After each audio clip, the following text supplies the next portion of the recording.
The rain came down in sheets that night, drumming on the roof of the sprawling Carrington estate like 1,000 tiny fists. Inside, the mansion was warm, gilded in soft amber light and echoing with the hush of money, thick rugs, marble floors, and the faint scent of polish clinging to every doorframe. In a guest room tucked away behind the grand staircase, a woman knelt on the floor beside a trembling child. Her name was Naomi Turner. 32 years old, black, and a maid by job title, though in truth, Naomi had become much more than that in this house. She held the boy's small hands in hers, whispering soft rhythms, her voice the only bridge between the chaos in his mind and the storm outside. His name was Aiden Carrington, 8 years old, hair the color of wet straw, his blue pajamas clinging to his tiny frame. He was the sole heir to billions, but right now, he was only a terrified child, curled into himself on the plush carpet as thunder cracked overhead. Naomi smoothed his hair back from his forehead, humming the tune her own mother used to sing when storms rattled their one-bedroom apartment on the south side of Chicago. She never expected to be here, in the service wing of a mansion that could swallow her childhood home 10 times over. But life, she'd learned, had a way of placing you exactly where you were needed. From the doorway, a figure watched in silence. Alexander Carrington, billionaire CEO, widower, a man who was as feared in boardrooms as he was adored on the covers of magazines. But right now, Alexander Carrington was neither mogul nor socialite. He was a father who hadn't yet found a way to reach his own son. He should have been in his study, finalizing an acquisition deal worth $500 million. Instead, he found himself rooted to the spot, his usually commanding voice caught in his throat as he watched Naomi do what he could not, calm the storm in his son's mind. Aiden's soft sobs faded into hiccups as Naomi rocked him gently, her lips brushing his temple, her fingers tracing calming circles on his small knuckles. "You're safe, baby," she whispered. "No storm can touch you in here. Feel that? This house is strong, you're stronger. You hear me?" Aiden sniffled, eyes fluttering open. He looked up at Naomi, his eyes wide and glassy. She smiled, warm, patient, unbothered by the time or the tears soaking through her uniform. Alexander stepped forward, his polished shoes silent on the carpet. Naomi turned her head slightly, startled to see him standing there, collar undone, eyes soft in a way she had never seen. "I'm sorry, sir," she said quickly, brushing a stray tear from her cheek. "He was so upset, I didn't think." But Alexander raised a hand, stopping her apology before it could bloom. "No," he said, his voice low, almost reverent. "Don't apologize. Please, don't stop." He sank to one knee, hesitant, watching the two of them. His flesh and blood anchored by this woman whose kindness felt like something holy. Naomi nodded, shifting slightly so Alexander could reach for his son's hand. Aiden startled at his father's touch, stiffening first, then slowly leaning into Naomi's side again when he realized she was still there, humming, grounding him. Alexander's eyes met Naomi's over his son's head, an unspoken question passing between them. "How did you do this? How did you find the part of him I can't reach?" Naomi's gaze held his, steady, honest, unafraid. She didn't have the answer he wanted, only the truth she carried deep in her bones. Children, she knew, didn't care for titles or bank accounts. They cared for warmth, safety, and the steady heartbeat of someone who saw them, really saw them. Thunder rolled again, softer this time. Aiden whimpered, but Naomi's song didn't falter. Alexander closed his eyes, his thumb brushing his son's knuckles, feeling the tremors ease with every note Naomi offered into the dimly lit room. In that moment, Alexander Carrington felt something stir inside him, something he'd buried beneath years of grief and board meetings and cold, logical decisions. A quiet ache that whispered he had built empires but forgotten how to build bridges to his own child. When the storm passed, so did Aiden's fear. He drifted into sleep against Naomi's shoulder, tiny fingers still tangled in hers. Naomi looked down at him, brushing a soft kiss across his forehead before carefully laying him on the bed. Alexander watched her as if she were a miracle. When she turned to leave, gathering the damp cloth she'd used to wipe Aiden's tears, Alexander's voice stopped her at the door. "Naomi," he said. Her name sounded different in his mouth now, not like a servant's title, but something closer to gratitude. "Yes, sir?" she asked, turning back, the lamp's glow catching the weariness around her eyes. "Thank you," he said simply. "You did more for him tonight than I have in months." Naomi shook her head. "You're his father. That means more than anything I can do." Alexander stepped closer, his brow furrowing as if he wanted to say more, but the words tangled somewhere in the hollow place grief had carved into him. Instead, he nodded, glancing back at his sleeping son, then at the woman who'd stilled the storm. And for the first time in a long while, the man who commanded entire industries felt something break open in his chest, something warm, something hopeful, something that looked a lot like redemption. The morning light over the Carrington estate was sharp and clear, painting the marble halls in gold. Outside, the storm had left behind the scent of wet grass and a calm hush that lingered even as the household staff began their routines. Polishing the floors, arranging fresh flowers, dusting chandeliers that no one really looked at.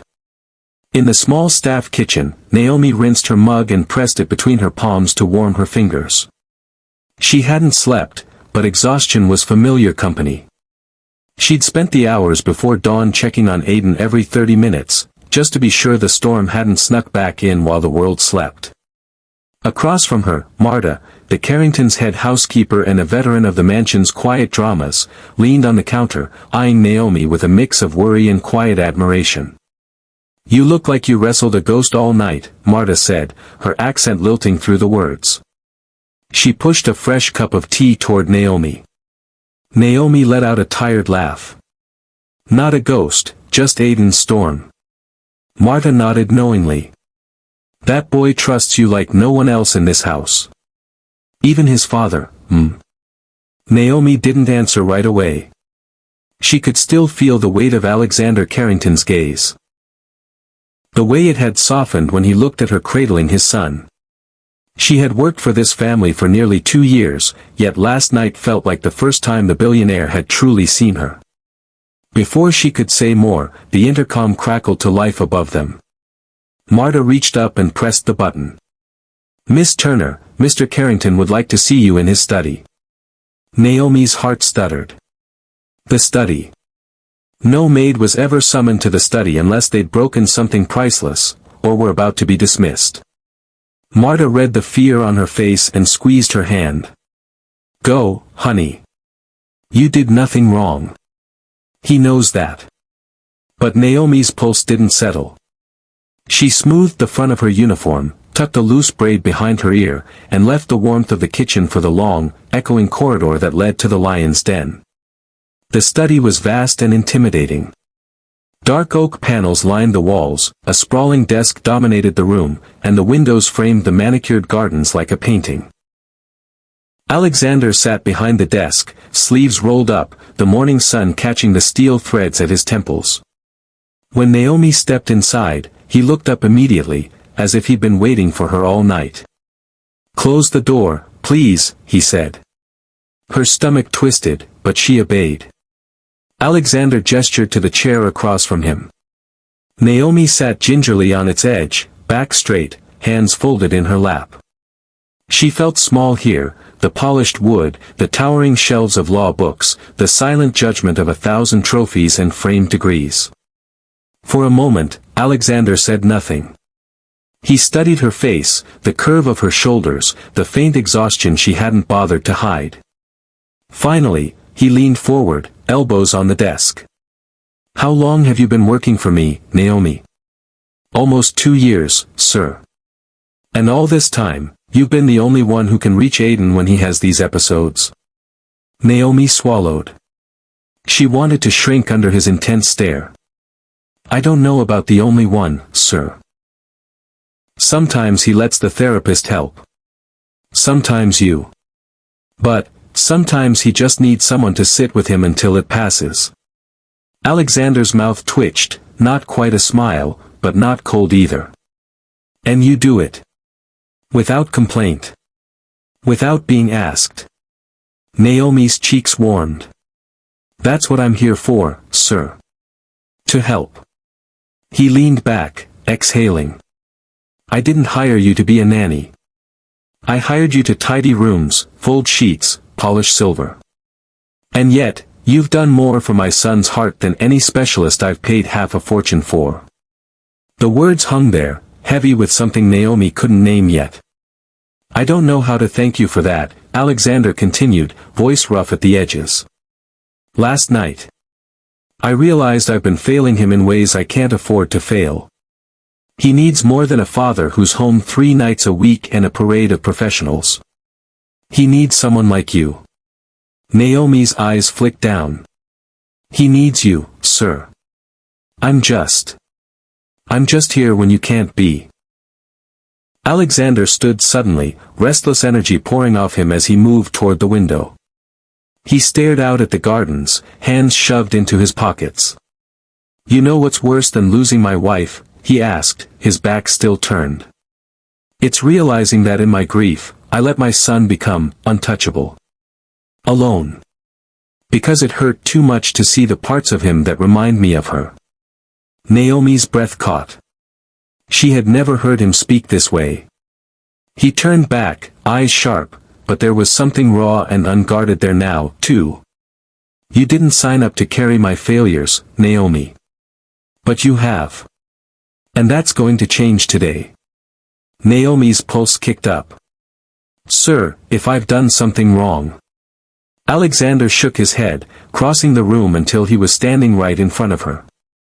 He knelt, the billionaire CEO, the man whose handshake sealed billion-dollar deals, kneeling in front of a maid like a penitent. You did everything right, he said, voice low. Which is why I'm not asking.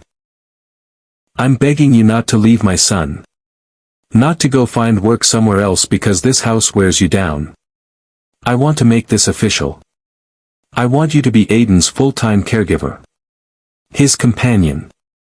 His safe place. Name your salary. I'll double it. Triple it if you want. Just don't go. Naomi's throat tightened.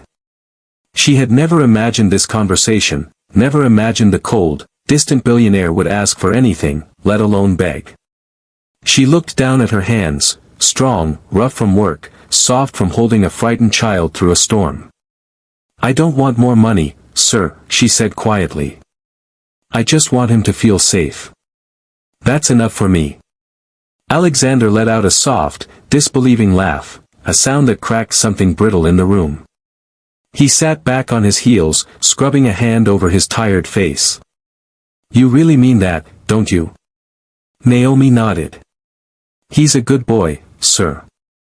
He just needs someone who sees him, not just the autism, or the outbursts, or the Carrington name. Alexander stood slowly, looking down at her as if seeing her for the first time, not a maid, but something infinitely rarer, a person who didn't want anything from him except what he could never buy. Then let me do something for you, he said, voice steadier now, the steel returning to his spine. No arguments. No refusal. You take care of my son, I'm going to take care of you. Before Naomi could protest, there was a soft knock at the door. Marta peeked in, holding Aiden's small hand in hers. Sorry, sir. He asked for Naomi. The little boy's eyes found hers instantly. Naomi opened her arms, and Aiden slipped free of Marta's grasp and darted toward her, burying his face in her shoulder. Alexander watched them, a quiet resolve hardening behind his eyes. He knew then, with crystal certainty, that whatever Naomi Turner needed, a better house, paid tuition for her siblings back home, the best healthcare if she ever fell sick, she would have it. Because last night, in a dark room lit by thunder, she gave him back something he thought he'd buried forever. By the end of that week, the entire rhythm of the Carrington estate began to shift, and at the quiet center of it all stood Naomi Turner, unaware she was becoming the heartbeat of a family that had been broken for too long. It started with the doors. For as long as Naomi had worked there, Aiden's world was made of closed doors, therapists who came and went, teachers who spoke more to charts than to the boy himself, nannies who stayed just long enough to learn the patterns of his meltdowns before politely resigning. His father's door had always been the most closed of all. But that Monday morning, Alexander did something no one expected. He left his study door wide open. When Naomi arrived at the top of the staircase after breakfast, Aiden's small hand in hers, tracing the polished railing, she found Alexander on the floor of his office. Not at his desk, not buried in calls or paperwork, but sitting cross-legged on the Persian rug, a small pile of blocks in front of him. Aiden paused in the doorway, blinking at the sight. "Come here, buddy," Alexander said softly. His voice had an unfamiliar tremor, something that sounded like hope wearing borrowed courage. Naomi crouched beside Aiden. "Go on," she whispered. "Daddy wants to build with you." The boy hesitated, torn between the certainty of Naomi's warm grip and the man he'd learned to orbit from a careful distance. But Naomi squeezed his hand, gentle and steady. "It's okay, Aiden. I'm right here." Aiden stepped forward, tiny feet padding across the rug until he sank down in front of his father. The blocks were a jumble of colors, bright reds, primary blues, but they felt like something more than toys. They felt like an invitation. Alexander glanced up at Naomi, who hovered in the doorway, torn between duty and a strange, delicate pride. "Stay," he said. "Please." So Naomi sat down too, folding her legs beside them, maid's uniform and all, and together, the three of them began to build. At first, Aiden's hands fluttered hesitantly, placing one block, then pulling it back, watching Alexander's face for signs of disapproval. But Alexander only smiled, letting the tower lean precariously if that's what Aiden wanted. Naomi's quiet laughter filled the spaces between them, a glue stronger than any mortar. For nearly an hour, the house fell into a hush so rare that Marta, passing by with an armful of fresh linens, froze in her tracks.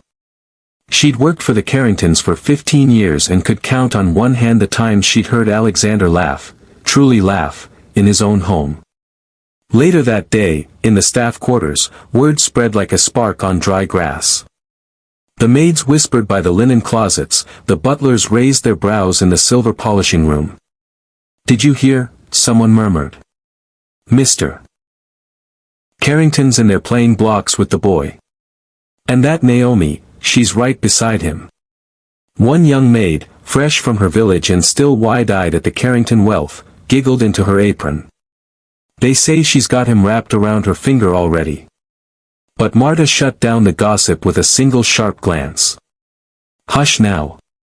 That girl's done more for this house than any of you will understand. Don't ruin it with foolish talk." A few days later, Alexander called Naomi into the study again. This time, Aiden sat beside her, scribbling shapes with a fistful of colored pencils while the adults spoke. "Naomi," Alexander began, clearing his throat as if the words were heavier than any corporate deal he'd brokered. "I've arranged something for you. I know you'll protest, but I hope you'll hear me out." Naomi's brow furrowed. "Sir." He held up a hand, silencing her gently. "I know you didn't ask for this. But you deserve more than gratitude spoken in passing. You've given my son peace. You've given me something I didn't know how to reach for." He slid an envelope across the polished desk. Naomi hesitated, glancing at Aiden, who was now humming to himself, entirely absorbed in his drawing. "Open it," Alexander urged. Inside was a letter, thick, embossed paper, the Carrington seal stamped in gold. Naomi read slowly, her lips moving around the words. Full scholarship. Early childhood education. Certification support. Private tuition covered in full. A personal development fund, for you to get any training you want. Her hands trembled. "What is this?" "It's not charity," Alexander said quickly, seeing the protest rising in her eyes. "It's an investment. You have a gift, Naomi, not just for Aiden, but for children who need what you know how to give. I want to pay for you to study, train, whatever you choose. If you want to stay here and help raise my son, wonderful. But if one day you want to open your own care center, or teach other families how to do what you do, then you'll have everything you need to make it happen. Naomi shook her head, overwhelmed. I don't know what to say. Say yes, Alexander said softly. Say you'll let me do this, for you. For Aiden. For every child like him who deserves someone like you. Naomi blinked back tears that stung sharper than the storm's wind days before. She thought of her mother's voice, humming lullabies in a tiny South Side apartment. She thought of the little girl she used to be, the one who wanted to grow up and make frightened children feel safe in a world that too often forgot how. Okay, she whispered. Yes. Aiden looked up then, as if he understood somehow, and crawled into her lap, pressing his forehead to her chin. Naomi wrapped her arms around him, breathing him in, steady and real. Alexander watched them. Father and son and the woman who had walked into their home to sweep floors but stayed to sweep the shadows out of their hearts. In that sunlit study, with colored pencils scattered like confetti and hope blooming in a billionaire's chest for the first time in years, something new began. Something stronger than wealth, louder than storms, deeper than grief. A family, unexpected, imperfect, beautifully whole.